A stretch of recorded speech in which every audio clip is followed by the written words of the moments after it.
বিএনপির ভূমিধস বিজয় এবং একই নির্বাচনে প্রধান বিরোধী দল হিসেবে জাতীয় পার্টির পরিবর্তে জামাতের ভূমিধস বিজয় রীতিমতো বিস্ময়কর। বিএনপি 200-র উপরে সিট পেয়েছে, জামাত প্রায় 80টার মতো সিট পেয়েছে। জাতীয় পার্টি সহ অন্যান্য যে সকল স্বতন্ত্র প্রার্থীরা মাঠে দাঁড়িয়েছিলেন প্রায় সবাই গোহারা হেরেছে। আমরা আওয়ামী লীগে যারা খুব বড় একটি রাজনৈতিক দল, শৃঙ্খলাবদ্ধ রাজনৈতিক দল এবং ডেডিকেশন যাদের রয়েছে এই দলের প্রতি, এই সম্পর্কে যারা উচ্চ আশা পোষণ করতাম, আমরা ধারণা করতাম যে শেখ হাসিনার হুকুমের বাইরে, জয়ের হুকুমের বাইরে আওয়ামী লীগের একজন সিঙ্গেল ভোটার ভোট কেন্দ্রে যাবে না। কিন্তু বাস্তবতা হলো যে সকল একেবারে সন্দেহ অবিশ্বাস দূর করে দিয়ে এই নির্বাচনে যত সংখ্যক ভোটার ভোট কেন্দ্রে উপস্থিত হয়েছেন এবং যেভাবে শান্তিপূর্ণভাবে ভোট দিয়েছেন, ভোটে অংশগ্রহণ করেছেন, সেটা আওয়ামী লীগ যদি সঠিকভাবে গ্রহণ না করে এবং এই নির্বাচনের ফলাফলকে যদি আওয়ামী লীগ তাদের আত্মসমালোচনার হাতিয়ার হিসেবে তারা মূল্যায়ন না করে, তাহলে বহু বছর তাদেরকে উদ্ভ্রান্তের মতো ঘুরে বেড়াতে হবে। প্রকৃতির যে একটা বিচার, সেই বিচারের কারণ আওয়ামী লীগের যে পতন হলো, সেই পতনের জন্য যতটা না জনগণ দায়ী, যতটা না দেশের মানুষ রাজপথে নেমে এসেছিল, কিংবা যতটা না আওয়ামী লীগ করেছে জনগণের বিরুদ্ধে, তার চেয়ে সবচেয়ে বড় বিষয় হলো প্রকৃতি এমন সব ঘটনা ঘটিয়ে দিয়েছে যে ঘটনার ফলে 15 বছরের একটি শক্তিশালী শাসনের পতন হয়েছে। এবং এই ভোটের একদিন আগ পর্যন্ত আওয়ামী লীগের যারা লোকজন তারা শতভাগ নিশ্চিত ছিল ভোট হবে না। দ্বিতীয় ছিল যে ভোট যদি হয়ও তারা যারা আওয়ামী লীগ করেন তারা কখনোই ভোট কেন্দ্রে যাবেন না। এবং আমি নিজেও ব্যক্তিগতভাবে মনে করতাম যে আওয়ামী লীগের এই যে আত্মবিশ্বাস, সেটা হয়তো সঠিক এবং আওয়ামী লীগের ভোটাররা যদি ভোট কেন্দ্রে না যায়, ভোট কোনো অবস্থাতে উৎসবমুখর হবে না, অংশগ্রহণমূলক হবে না এবং 20-25% ভোট হবে কিনা সন্দেহ, এরকম একটা ধারণা আমারও ছিল। কিন্তু বাস্তবতা হলো যে নির্বাচনের দিন এই হাতে গোনা কিছু ভোট কেন্দ্র ছাড়া প্রায় সব ক্ষেত্রেই ভোটাররা হুমড়ি খেয়ে পড়েছেন। এখানে কোনো ইলেকশন ইঞ্জিনিয়ারিং ছিল কিনা আল্লাহ ছাড়া বলতে পারবে না, কিন্তু আমরা দৃশ্যত শান্তিপূর্ণভাবে হয়েছে এবং বাংলাদেশের ইতিহাসে এত কম মারামারি, এত কম গন্ডগোল এবং হানাহানি ছাড়া একটি সুন্দর নির্বাচন কল্পনায় করা যায়। তো সেই দিক থেকে বিএনপির বিজয়, তারেক রহমান সাহেবের প্রধানমন্ত্রী হওয়া, এইগুলো যদি আপনি আওয়ামী লীগের একদম শেষ কয়েকটি বছরের কথাবার্তার সঙ্গে তুলনা করেন, তাহলে বুঝতে পারবেন যে তাদের মধ্যে কতটা মনোবেদনা তৈরি করেছে। তারা কোনো অবস্থাতেই তারেক রহমান সাহেবকে কোনো রাজনৈতিক ব্যক্তিত্ব মনে করতেন না। স্বয়ং প্রধানমন্ত্রী শেখ হাসিনা থেকে শুরু করে তার যারা লোকজন রয়েছেন তারা মনে করতেন যে অর্বাচীন বালক, এর দ্বারা কোনোদিন নির্বাচন করা সম্ভব হবে না, দেশ পরিচালনা তো দূরের কথা, দল পরিচালনা করাও সম্ভব। এবং তাদের সেই তুচ্ছতাচ্ছিলের কারণে তারেক রহমান সাহেবের যতটুকু না যোগ্যতা আছে, আওয়ামী লীগ করতে কি সেই যোগ্যতাটাকে আরও 99% কমিয়ে মাত্র 1% তার সেই যোগ্যতার নম্বর দিয়ে তাকে সেভাবে মূল্যায়ন করতেন। উঠতে বসতে গালাগাল, জিয়াউর রহমানকে গালাগাল, বেগম জিয়াকে গালাগাল। জিয়াউর রহমান পাকিস্তানের চর ছিলেন, তারপর তারেক রহমান সাহেবের হাওয়া ভবন,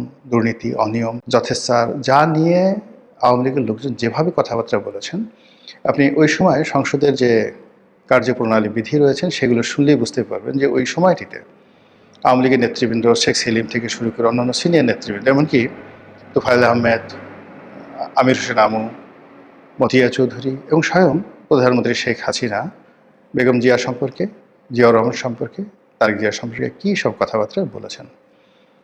বাস্তবতা হলো যে এই প্রকৃতি এরকম একটা, যাকে বলা হয় অধিক্ষেত্র, এখানে সব কর্মেরই সমান প্রতিক্রিয়া রয়েছে। 2001 সন থেকে 2006 সন পর্যন্ত বিএনপি আওয়ামী লীগের সঙ্গে যে কাজগুলো করেছে, প্রকৃতি তাদেরকে ফিরিয়ে দিয়েছে। আবার 2009 থেকে 2025 পর্যন্ত আওয়ামী লীগ যে কাজগুলো করেছে বিএনপির প্রতি, সেই কাজের প্রতিদানও প্রকৃতি প্রথমত বিএনপিকে দিয়েছে, দ্বিতীয়ত আওয়ামী লীগকে দিয়েছে। আওয়ামী লীগ এখন কী করবে?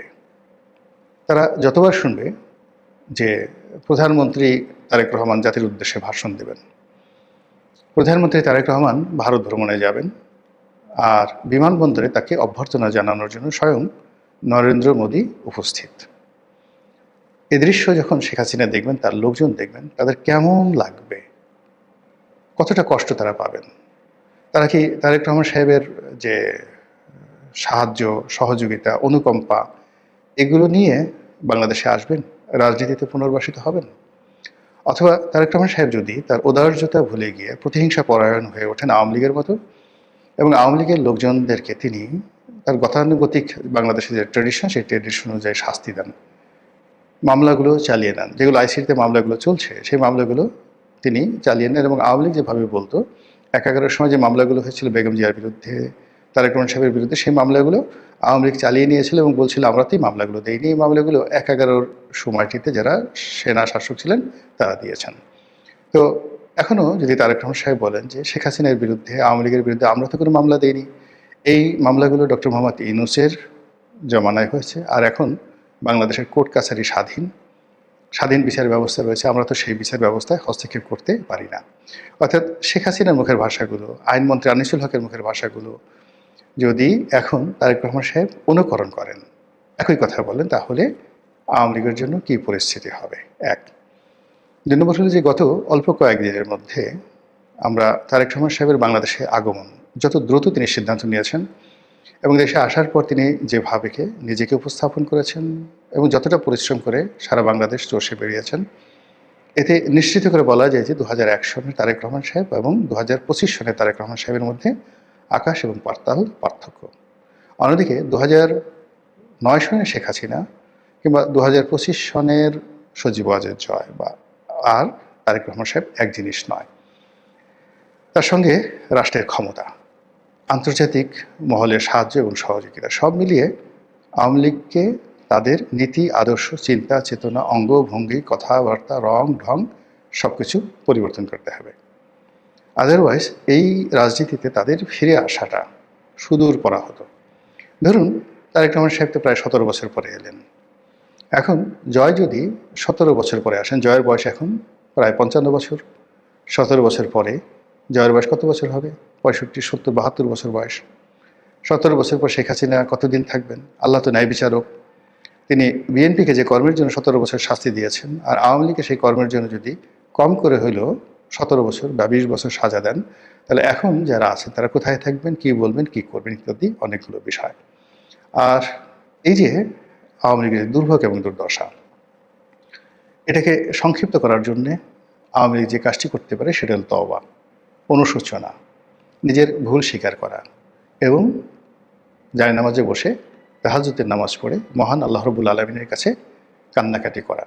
সুন্দরভাবে বলা যে হে আল্লাহ, তুমি আমাকে যে নিয়ামত দিয়েছিলে বা আমাদেরকে যে নিয়ামত দিয়েছিলে, আমরা সেই নিয়ামতের মর্যাদা রক্ষা করতে পারিনি। আমরা সম্মানিত মানুষকে বেইজ্জতি করেছি আর অসম্মানিত এবং বাজে লোকদেরকে সম্মানের চেয়ারে বসিয়েছি। আমরা দুর্বৃত্তদের হাতে ক্ষমতা ছেড়ে দিয়েছি আর ভালো মানুষদেরকে নির্বাসনে পাঠিয়েছি। হে আল্লাহ, তুমি আমাদেরকে মাফ করে দাও, নতুন করে আমাদেরকে আবার একটি সুযোগ দাও। প্রতিটি মানুষ এভাবে যদি তওবা না করেন, আওয়ামী লীগের ফিরে আসাটা সত্যিকার অর্থে আল্লাহ কবে তাদেরকে মঞ্জুর করেন ফিরে আসাটা, এটা আল্লাহ ছাড়া কেউ বলতে পারবেন না। অন্যদিকে বিএনপির যারা কর্তা ব্যক্তি, এই ভূমিধস বিজয়ে তারা যদি উদ্বেলিত হয়ে যান, তারা যদি আওয়ামী লীগের মতোই আচরণ করেন এবং তারা যদি ক্ষমাকে উদার্য হিসেবে না নেন এবং একটি বাংলাদেশ বিনির্মাণে যে সকল পক্ষের সাহায্য এবং সহযোগিতা দরকার, এই উদার মনোভাব যদি পোষণ না করেন, তাহলে আল্লাহ ১৭ বছর পরে তাদেরকে যে নিয়ামত দিয়েছে, এই নিয়ামত নিয়ে নিতে বা ছিনিয়ে নিতে আল্লাহর ১৭ সেকেন্ড সময় লাগবে না। কাজেই যে নিয়ামত দিচ্ছে তার শুকরগুজার করতে হবে, ন্যায় বিচার প্রতিষ্ঠা করতে হবে এবং যে ভুল ডক্টর মোহাম্মদ ইউনূস করেছেন গত ১৭ মাসে, জনাব তারেক রহমান সাহেবকে অবশ্যই সেই ভুলগুলো করা যাবে না।